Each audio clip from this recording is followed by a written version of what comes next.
Alrighty, what's going on, everybody? Today we are going to look at conversions. On your screen right now, you see some important conversions to know.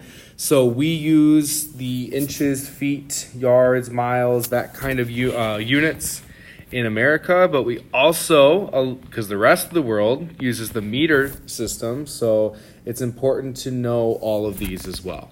So these are the conversions that you should know. If you ever have an obscure conversion, that will be given to you in a problem. But these are really nice. The meters, millimeters, all that stuff, because it's powers of 10. We, of course, with inches, feet, yards, miles, all that stuff, we don't have any nice patterns that really show up like that. So one way that you can remember for the meters for this middle column is millimeters. So if you see that prefix of milli, if you think millennium, there's 1,000 years, so that is 1,000. Okay, if you see centa, if you think of century or centimeter or centipede, they have 100 legs, so centa is 100. Deca for decade, that's going to be 10. Kilo is the big 1,000. All right, so it's important to know those conversions, and it's important to know that each conversion can be set up as a ratio. So like if I look at 12 inches and 1 foot, I can set that up as 12 inches over 1 foot, or I can also set it up as 1 foot over 12 inches. Those are the same thing. Those have a comparison between them.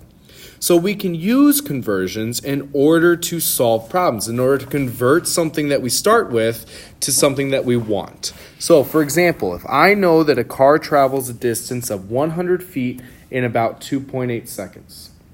So that's a comparison that I know. 100 feet in 2.8 seconds.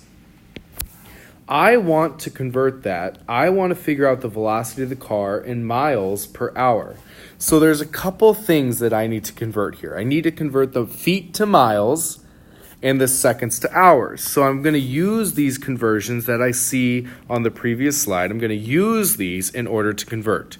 So the first thing I'm going to do is convert the feet to hours. The feet to miles. I know from the previous slide that there is 5,280 feet in 1 mile.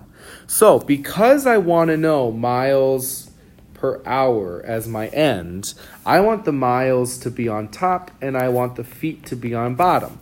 And I'm going to multiply all of these ratios together, because when I multiply them, notice you've got feet on top and feet on bottom. Those feet are going to cancel out. All right, so using the conversion from the previous slide, I know there's 1 mile and 5,280 feet. So now I've converted the feet to miles. My last step is to convert the feet to the seconds to hours. So using the previous slide, if I look over here, there is 60 seconds in 1 minute and 60 minutes in an hour. So I can convert this seconds to minutes. So because I want the seconds to cancel out, they need to be on top. And there were 60 seconds in 1 minute. And then I need to convert minutes to hours. So I need the minutes on top, and I want the hours on the bottom. Minutes will cancel out. There are 60 minutes in 1 hour. And then all I need to do is multiply this across. So 100 times 60 times 60.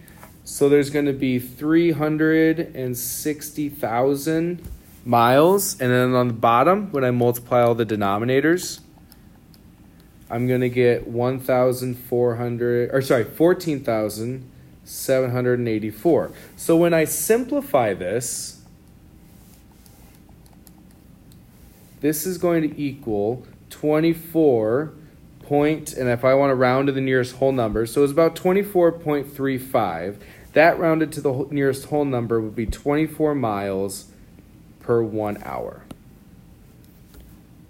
Okay, so that's if you're traveling at 100 feet per 2.8 seconds, then in miles per hour, you're traveling at about 24 miles per hour. So you just set up a conversion where you multiply all these ratios together and then you simplify this to get your final answer. So go ahead and try this one. This one's a little bit easier. You are trying to figure out a 10K, so a 10-kilometer race. You're trying to figure out how far are you actually traveling in miles. So go ahead and try this one. So here you see the worked out example for transferring or converting kilometers into miles. So first I went kilometers to meters, then I went meters to yards, then I went yards to feet, and then finally I went feet to miles, and then I simplified it and I got that a 10-kilometer race is about 6.22 miles. All right, so conversions are something that you will see a lot in science class and in your future math classes. So it's just something to make sure you understand that you can convert something, a ratio, into another ratio using these conversions. All right, so that's all I got for you. Make sure to ask questions if you got it. Be safe, be good. I'll see you when I see you.